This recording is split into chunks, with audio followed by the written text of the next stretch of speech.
Salam sejahtera. Ada yang mencadangkan PAS patut diharamkan. Wah, itu antara komen daripada netizen berkait dengan hantaran yang dibuat oleh menantu Hadi. Kata netizen dan para pengulas politik juga peminat-peminat politik di kedai kopi, mereka kata PAS ni dah terlalu ekstrim, kata mereka. Walaupun PAS sebenarnya sudah menyatakan pendirian tidak menyokong kenyataan menantu Hadi, tapi kata mereka selagi menantu Hadi tidak diberikan tindakan tata tertib disiplin oleh PAS, masih dapat dilihat bahawa PAS seakan-akan masih menyokong apa yang dibuat, kata mereka. Mereka hanya berpuas hati sekiranya PAS memberikan um, tindakan tata tertib kepada pemimpin PAS tersebut, yaitu menantu Hadi sendiri. Selagi tiada tindakan, kata mereka, selagi itulah mereka menganggap PAS masih resis. Apa yang terjadi hari ini, kenyataan perkauman menantu Hadi dikecam. Tidak boleh terima hakikat kita berbilang bangsa. Menantu pemimpin PAS Tan Sri Hadi Awang, Zaharuddin Muhammad, telah dikecam oleh banyak pihak kerana bersifat perkauman dan tidak menerima hakikat. Malaysia berbilang bangsa. Ahli Parlimen Bangi, Sadrezan Johan berkata, pelantikan Datuk Johnny Lim Eng Seng ialah sesuatu yang perlu dibanggakan dan bukannya dijadikan polemik perpecahan kaum. Bukankah beliau juga anak Malaysia? Soal beliau. Sebelum kita teruskan ulasan kali ini, sila tinggalkan komen anda dengan tanda pagar kami anak Malaysia. Saudara, di tangan saya ini ialah Transfer Factor for Life. Ini terapi imun yang meningkatkan daya imun badan kita sehingga 400%. Secara ringkasnya, kita kena penyakit kerana imun badan kita yang lemah dan rendah dan bodoh.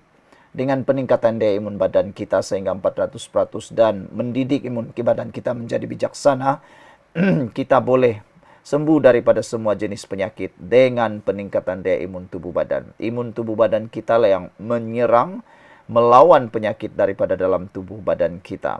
Jadi saudara, secara umumnya juga apabila imun badan kita menjadi kuat, bijaksana dan meningkat, dialah yang akan menyerang penyakit itu dari dalam tubuh badan kita dan kita bebas daripada masalah kesihatan kita. Siapa yang berminat mahu dapatkan produk ini, hubungi nombor telefon WhatsApp yang tertera dan ingat, jangan bertangguh-tangguh. Anda kata ini channel politik, ya channel politik, tapi sebelum Anda memikirkan politik, jaga dulu kesehatan Anda. Itu sebabnya saya share video Transfer Factor ini. Kerana ini terbukti sangat diperakui oleh doktor-doktor, lulus KKM dan juga halal. Dapatkannya segera, jangan sampai Anda sudah kena stroke, baru Anda menyesal. Baiklah saudara-saudara sekalian, apa yang berlaku hari ini ialah penghormatan yang diberikan kepada Datuk Johnny Lim Eng Seng sepatutnya menjadi kebanggaan buat kita semua. Mengajar kita tentang perpaduan dalam kepelbagaian. Malangnya ia dijadikan bahan polemik. Perpecahan seperti ini yang hanya akan memecah belahkan masyarakat. Saya tidak tahu sama ada Ustaz Zaharuddin masih ada jawatan dalam PAS, namun semua pihak harus mengecam sekeras-kerasnya kenyataan ini, katanya. Politik dan polemik seperti ini tidak harus diberi ruang dalam Malaysia yang kita cintai. Zaharuddin dalam satu hantaran Facebook semalam memberikan gambaran bahawa seorang Cina akan dilantik sebagai Perdana Menteri Malaysia pada masa hadapan. Ibu bapa Cina tersebut dikatakan mendapat kerakyatan melalui skim Malaysia My Second Home. Ia dibuat dengan tangkap layar laporan bahawa Datuk Johnny Lim Eng Seng ialah Lieutenant General berbangsa Cina pertama di Malaysia. Netizen Nur Hayati Baharim pula menyeru agar tindakan tegas diambil terhadap Zaharuddin. Kenapa mereka dipanggil pendatang? Tindakan tegas perlu diambil kepada pemecah belah ini dan si penulis status, kata beliau lagi. Kelakar juga lihat penyokong PAS usung kereta kebal baru-baru ini.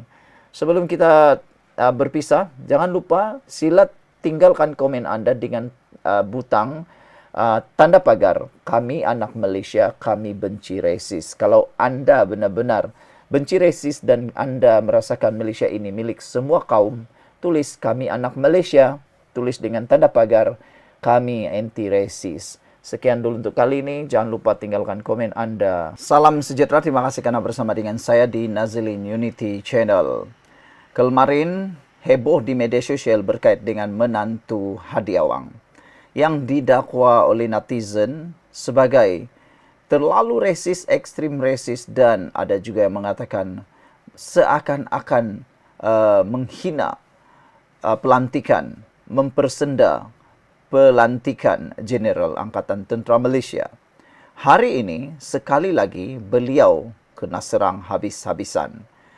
Apabila seorang pemimpin daripada Pakatan Harapan Kerajaan Madani, yaitu Menteri Sumber Manusia, Steven Sim Chi Keong, bersedia disaman oleh Ketua PAS Kawasan Subang, Zaharuddin Muhammad yang juga menantu Presiden PAS. Sebenarnya kita tunggu, betul-betul kita tunggu Zaharuddin saman Steven Sim ini. Kerana pada pendapat ramai netizen dan juga penganalisis politik, pemerhati politik, tindakan Zaharuddin mahu menyaman Steven Sim adalah tindakan bunuh diri. Dia sendiri yang buat, dia nak saman orang, dia akan terkantoi sendiri. Sudah pasti hantaran beliau di Facebook itu jelas dan sungguhlah diketahui menyindir dan membuatkan ramai orang terasa. Veteran Angkatan Tentera telah bersuara. Steven Sim mengatakan, kalau nak saman saya kerana pertahankan keharmonian, silakan Zaharuddin, itu yang dia mahu. Jadi kalau Zaharuddin betul-betul menyaman Steven Sim, dia akan menjerut leher sendiri.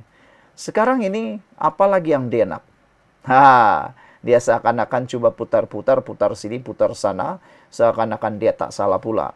Tak apalah, bagus jugalah kalau dia menyaman Steven Sim, kan? Kita nak tengok sejauh mana dia benar dan siapa yang akan terkantoi nanti. Sebelum itu, ini Transfer Factor for Life. Ini ialah terapi imun yang meningkatkan daya imun badan kita sehingga 400%. Secara umumnya, kita kena penyakit kerana imun badan kita yang bodoh dan imun badan kita yang lemah. Kerana daya imun badan yang lemah dan daya imun badan yang bodoh, kita senang kena penyakit, kita tak sembuh daripada penyakit dan kita akan kena masalah penyakit. Dan dengan peningkatan daya imun tubuh badan kita, kita dapat mempertahankan diri kita daripada pelbagai jenis penyakit.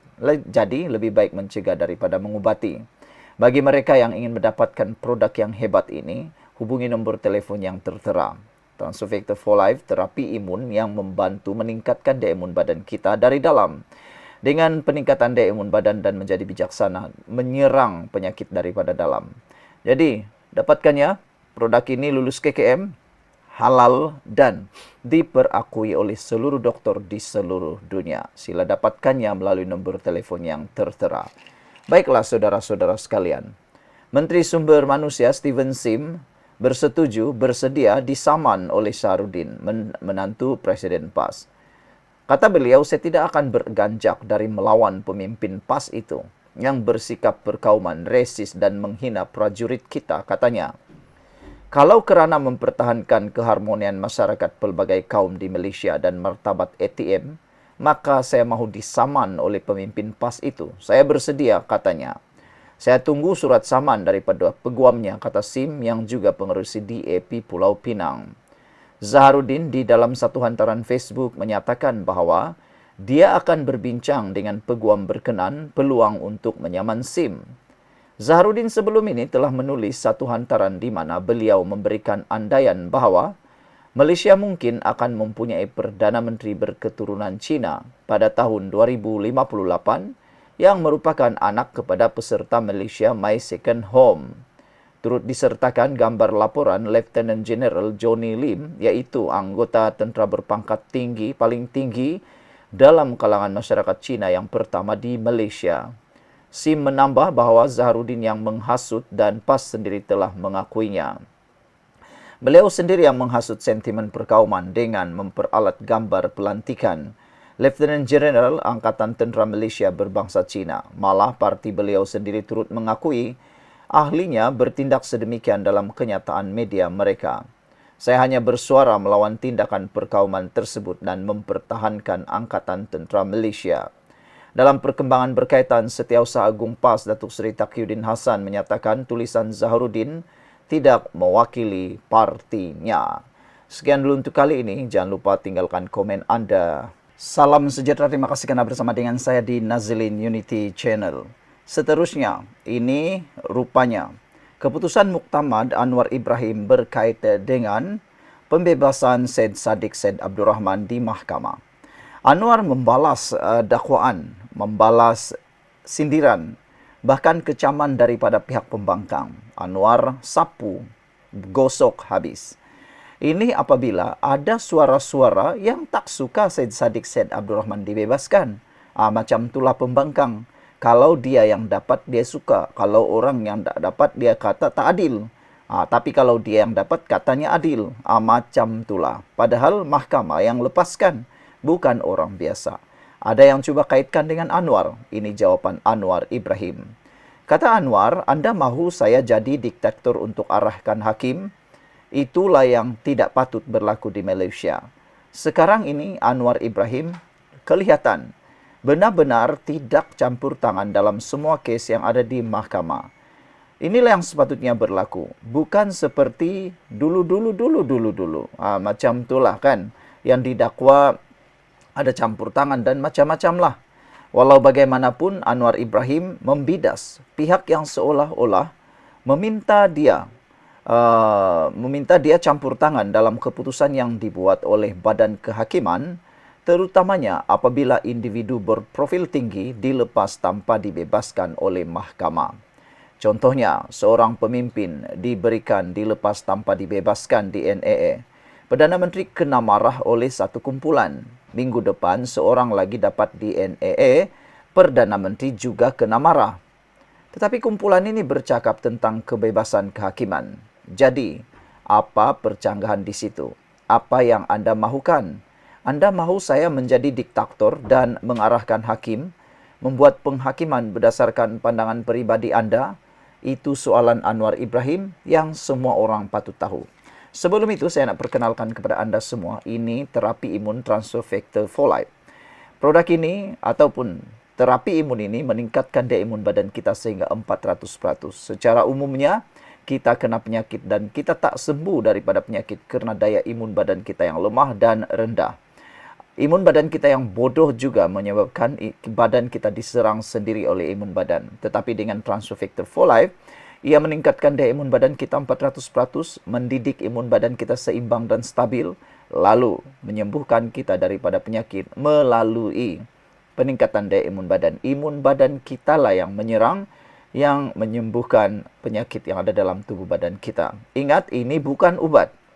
Ini bukan ubat, tapi ini terapi imun transfer factor for life, membantu meningkatkan daya imun badan kita untuk melawan penyakit dari dalam tubuh badan kita. Produk ini lulus KKM, ada sijil halal dan diperakui oleh doktor-doktor di seluruh dunia, diiktiraf oleh seluruh dunia sebagai penemuan paling luar biasa abad ini. Untuk dapatkan produk ini, telefon nombor telefon yang tertera. Ingat, jangan bertangguh-tangguh. Anda kata, cukuplah politik.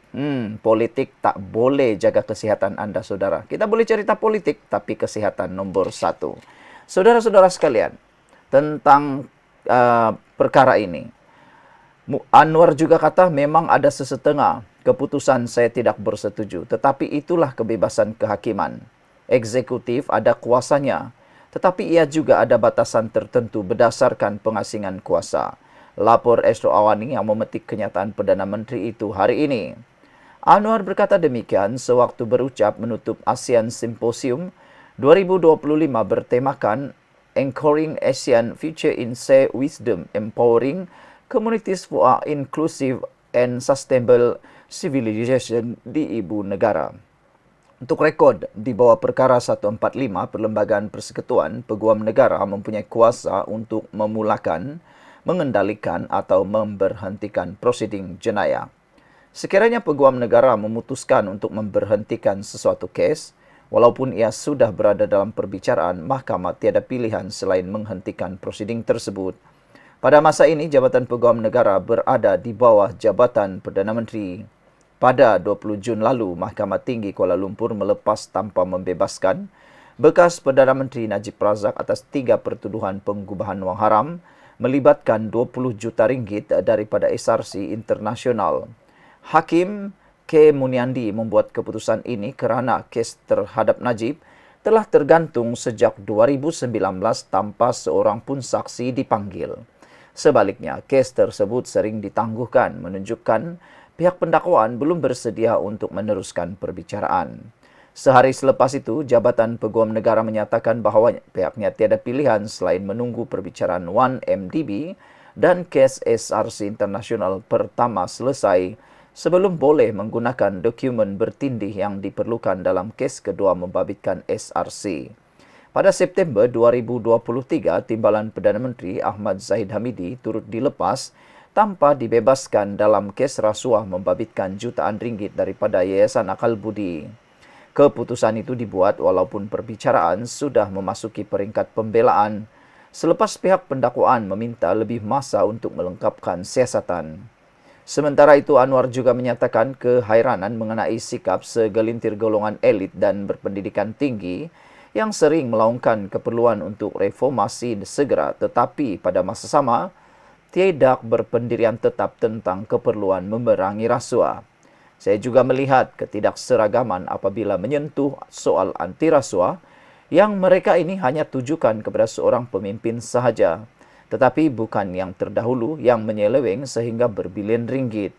Hipokrit untuk bercakap tentang korupsi dan hanya tujukan kepada seorang sahaja, bekas Perdana Menteri sebagai contoh, tetapi mengabaikan fakta bahawa berbilion lagi telah diseleweng. Dan apabila SPR membuat siasatan, tidak ada sepatah kata pun keluar, apa dah jadi dengan sistem kita soalnya lagi. Sekian dulu untuk kali ini, jangan lupa tinggalkan komen Anda.